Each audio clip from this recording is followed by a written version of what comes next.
know that even president himself, the country is not on the right trajectory.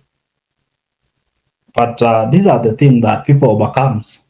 Uh, some of these countries that we see as stable as they are, we're having such challenges. So who knows? In 2040, we might be different. So let me allow the other speakers to come in, and thank you very much. Thank you for the submission. Yes, I see. Roland 57. Your hand is up. But as you come in, there is. Yes. Okay, go ahead. Go ahead. I will. Okay. You may go ahead. You may put across what you want. No, it was just a statement. Okay, go ahead. Oh, okay. Okay. Okay. Thank you once again. It is something that that we are trying to see in various angles, especially the silence of our government mean a lot of things. Questions are being raised here and there. What could be the reason? What are they hiding? Why are they not doing this? Why are they doing not that? And we have been faced with a lot of provocation from our neighboring countries. See, and nothing is happening. So, what is happening exactly with Juba administration? See, because us as the citizen, we are in a confusion on what to do. See, uh, many people are talk of the case of ABA, the case of the Uganda, as Gorkier I stated. These are the scenarios that we the government of South Sudan would have considered. See, being being voluntarily serve the people mean a lot to the people. See, but if you neglect the people, the citizen who are your subjects, you are not doing anything. You are not serving anything. You are showing us you can dictate and you can manipulate. See, uh, for us, we have to come up with a strategy to tell the government now this is the silence is too low. See, because if they are silent until this far, they are buying something from Uganda. There's something that they are looking for, or else they are sacrificing us because there's a no concerned government in every country that can reluctantly delay to respond on that condition. See, with all the regards that our people are living in Uganda, our people are living in Kenya or elsewhere.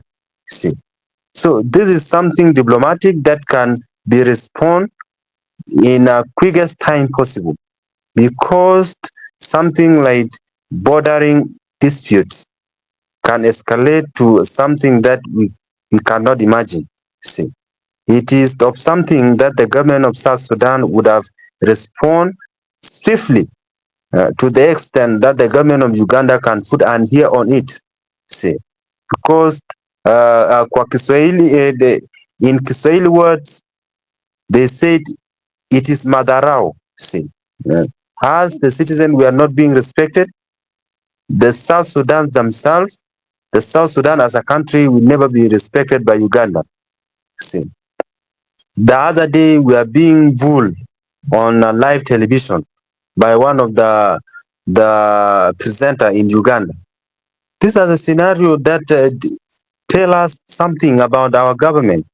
See, and therefore it is of high time now that the government is on high hearing. It is not, the government is not a joke. If they think that the government is a joke, it is not a joke. See, as we are building the future. Now the burden is on us. We must face these critiques from the Ugandan people from now until the time we respond. And therefore, I urge the people of South Sudan that let's put this one on the know. Everybody have to know about it because this is something that we cannot stand anymore. And therefore, if the government is not responding, what are we going to do? Are we going to use what mean to air, air out this issue? These are the critical things that we, the youth, we, the people who are in love with our country, have to portray and tell people this is not what is supposed to be done. This is how it's supposed to be done. To the government in our country, I just want to say that you guys, you are not doing the right thing. You are not doing the right thing to the extent the question are being asked. People are dying day by day in Konyo Konyo. There's a lot of hunger. Not this issue is not addressed. People are killing themselves. There's a lot of gangs. It become a Haitian nation where the gangsters uh, cause insecurity in the country. See, yet they say there is a formal government in Juba. See, these are the scenario that within the Juba you are living in fear. See, there's no security anymore. So, has we need to come up and at least evaluate. The government should evaluate themselves, come up with an idea to at least resettle this kind of mess. Okay. Yeah. Thank you so much. Thank you. I think I will go to. Yes, it was. Let me take this to Mr. Charles. Mr. Charles, right now we can all agree. Personally, let me not all, because when I say all, we all have different opinions about this matter. Let me say personally, the best solution, the best path I would take, and I would suggest is, of course, sitting down, round table, just like the way I think the son of Abiy said clearly that, it's time for the president to come out and call Museveni directly, say, you know what, there seems to be a problem, a very small problem, but it may escalate if we don't look at it clearly. And it somehow, if you are not involved, that means your son is the one playing, trying to look for the game to play. But we need to address this to make sure we have to protect the common interest we have carried for centuries, because South Sudan and Uganda is not the first time. The relationship came so very far. It not just started yesterday. Right now, as we look into the matter of sitting down on the round table to talk about this out, let's look within, because we have seen previously, it's not a lie. Within ourselves as South Sudanese, we have manipulation. We manipulate each other. Okay, let's not rule out that, because as everybody could be looking at, okay, there is an issue between South Sudan and Uganda. We have politicians, we have members in South Sudan who are using something, who may be involved in some issues. And we have seen communities before coming out to do some things that we could not agree with. But what happens? It was switched to the government. Let's look within the community of communities bordering South Sudan and Uganda and the politicians. How clean should we trust them?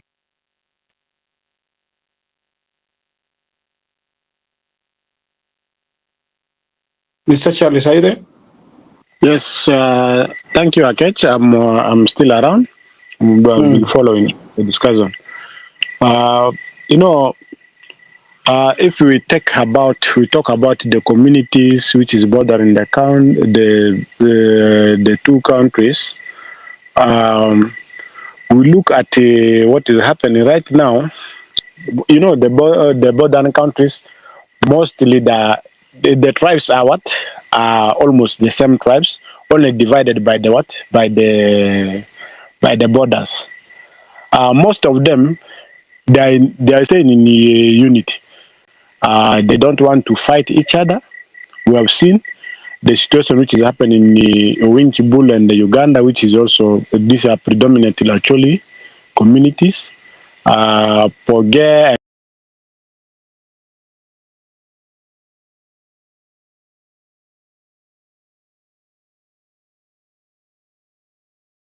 and that side of.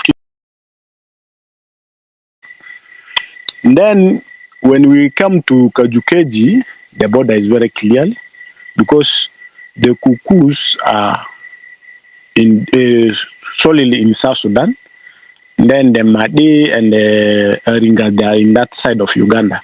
So that's why the Kukus, what I can just say is what's happening right now is the advantage is only that there is there is a war in South Sudan, and most of the Kuku they have crossed in Uganda side. Then there comes others are outside. If it could be like what happened in 2012 when the situation was okay, and when the country South Sudan was in peace, I think the youths in that in Kajukeji could have taken the decision in their own hand and they act. And when they act, definitely they are going to dislodge also the UPDF out from South Sudan.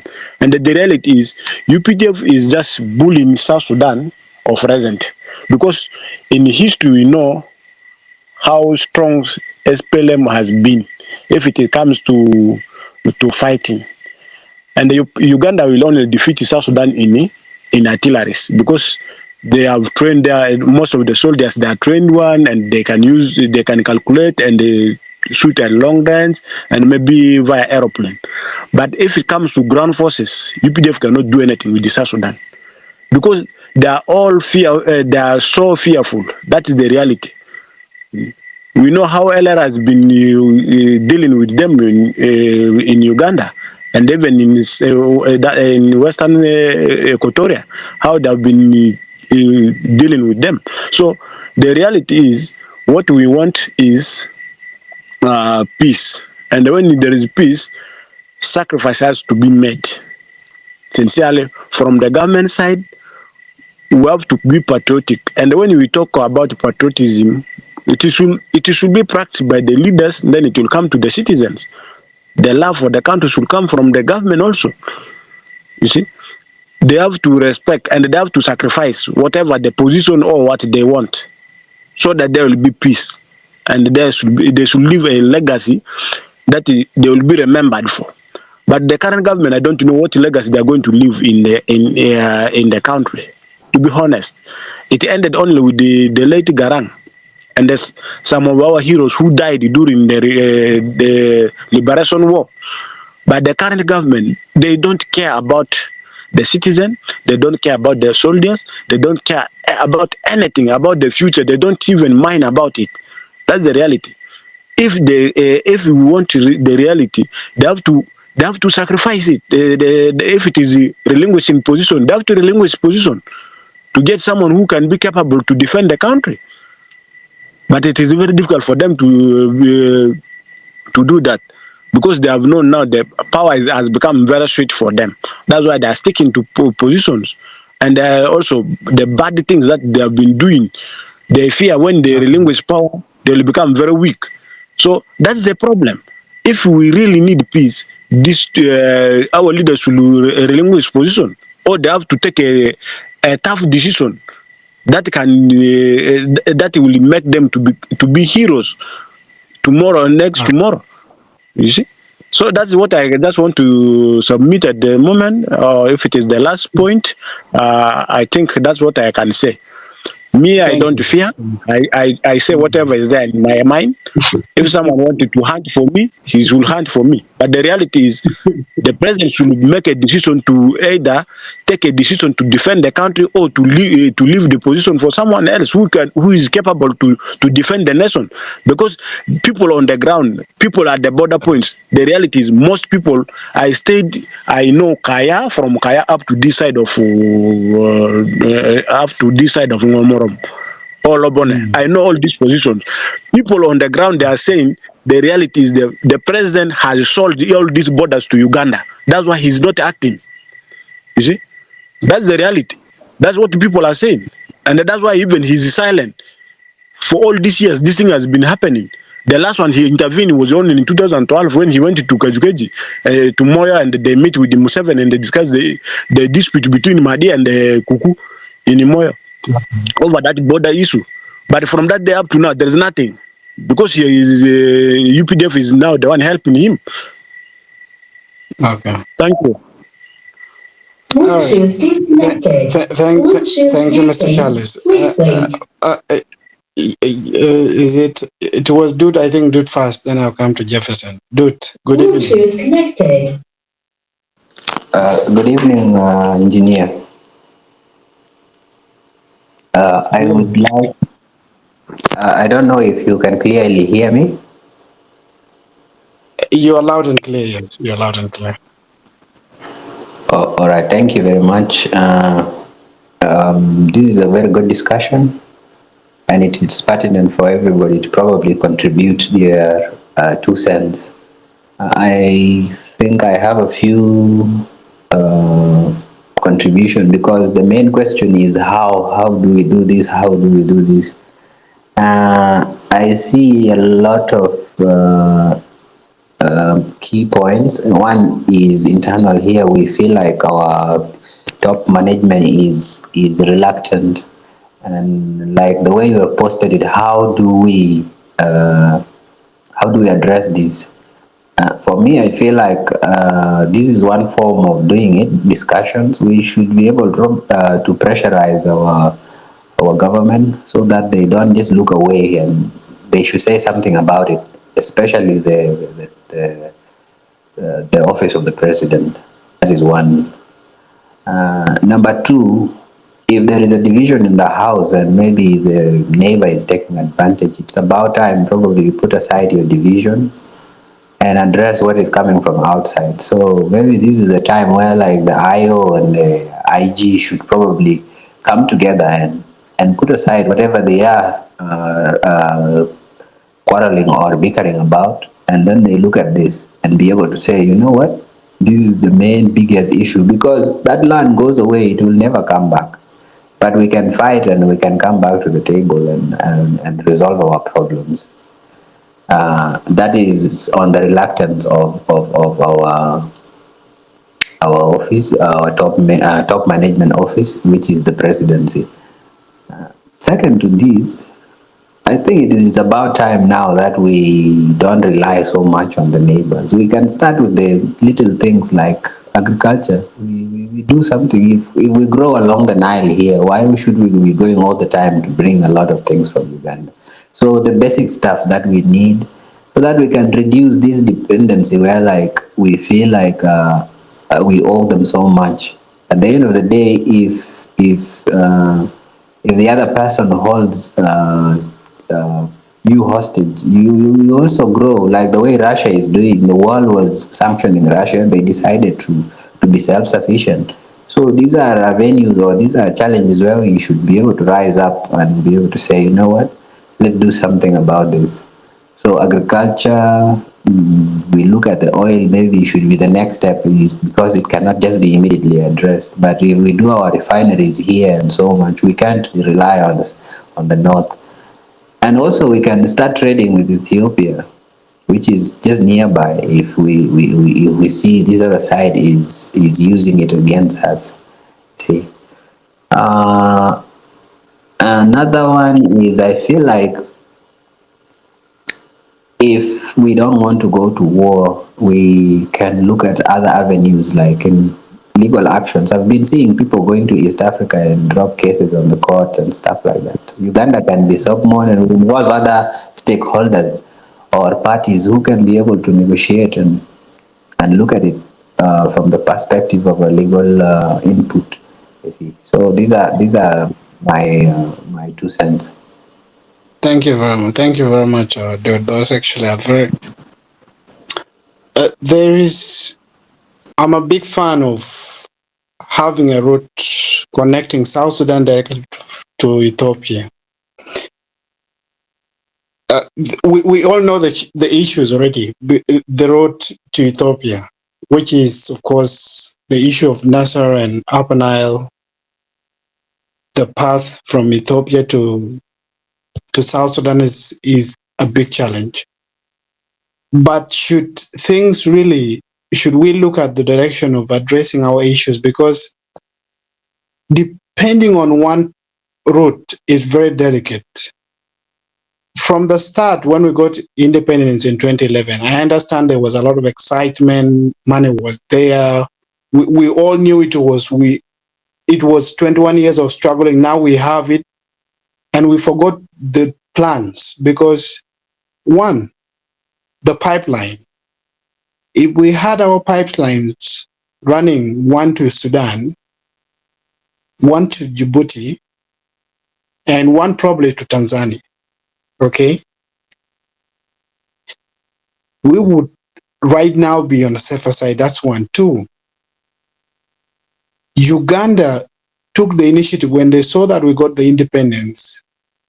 They made sure the whole network, the roads, all that was connected directly to make sure it supplies South Sudan. If we had that option of saying, you know what, we set the issue of Upper Nile and we have the route of Ethiopia, Kenya, we have the direct access from Kenya to South Sudan, not through Kenya, Uganda, and then to South Sudan. I think we would be in a better position. What we are facing right now, just like the way Jude has put, is limitation. And now the best we have to do is, of course, to go begging in courts. In Eastern community, which is already struggling so far, it cannot even say anything. So the best now we have to look at is IGAT to come in, or African Union. And to be honest, I think everybody is tired of our bullshit. BS, everybody's tired. And when someone said here earlier that it is us to do this, it is very true. Without us uniting within ourselves, I don't think there's anybody that's coming to fix it. There's nobody. And it's very beautiful, by the way, yes, whatever we discussed here, it's all for our souls. Because if we don't talk, I'm very sure nobody's going to come and talk for us. So I totally agree with what Duda has just put up. We probably just have to get those papers and we go appealing for whatever is happening. But all in all, there is a very close relationship between President Museveni and Salva Kiir. So let's count on that. But what is caring now is, of course, the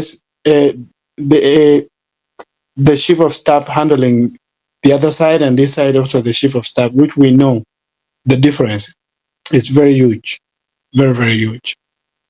But yeah, we hope for the best. We hope for the best. Jefferson. Yes, Engineer Kes, thank you once again.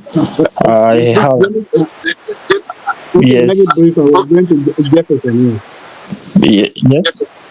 Let me be brief and then I leave you the space.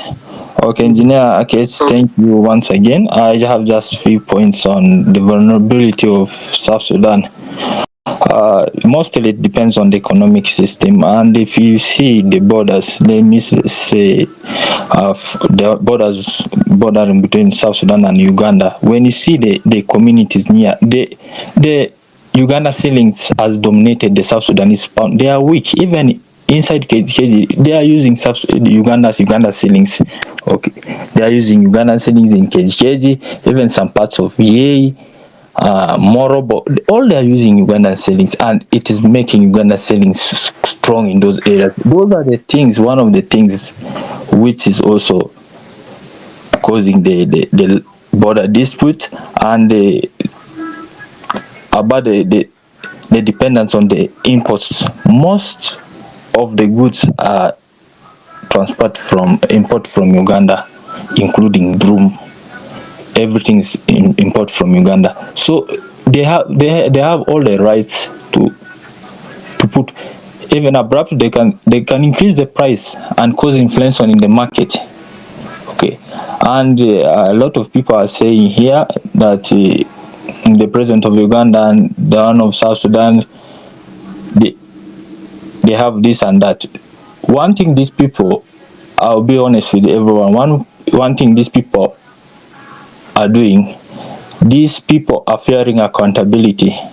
President Museveni and Salva Kiir, these people are fearing accountability. They cannot account for the people they have killed and the harm they have caused to all these people. For recently, the bombing of people in Fazak by the SSDF, all these things the international community are looking down at and recording it down.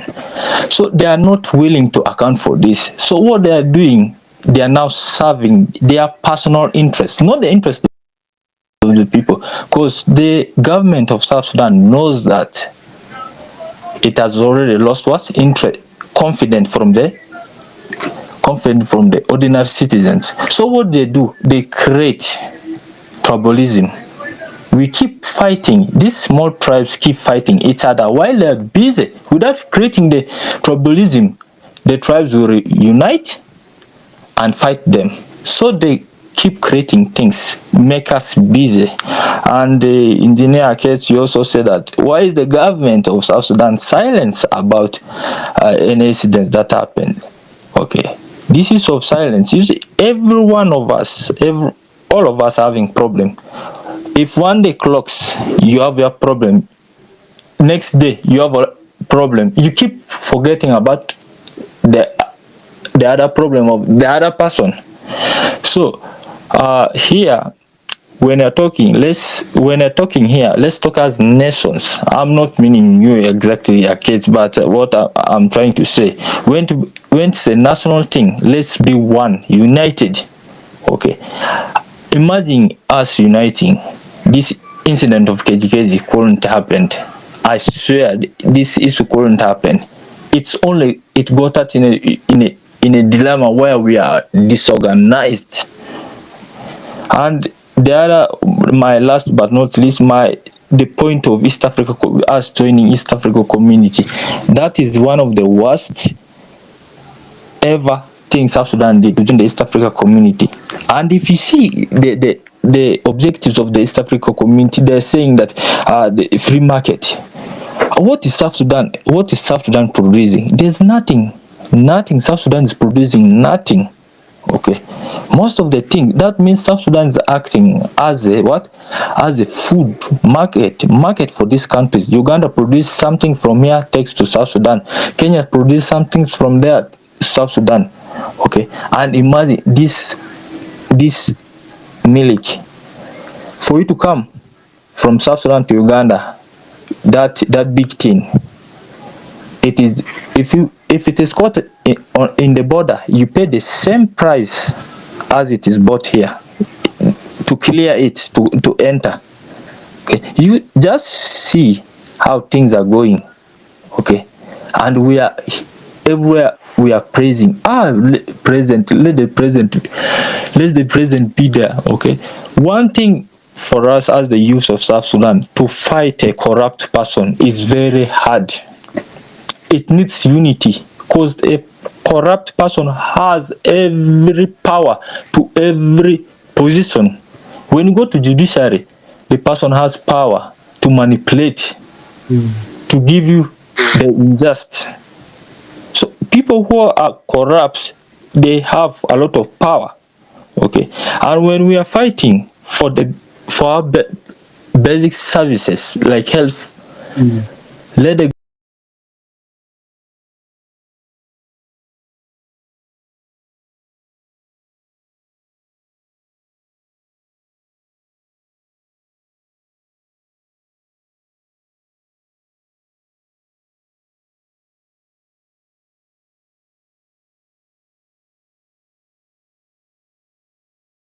America, you see, it is us, the ordinary citizen, who normally suffers. There's a saying that when a lion no, not when an elephant fights, it's the grass that suffers. It is us, the ordinary citizens. So what do?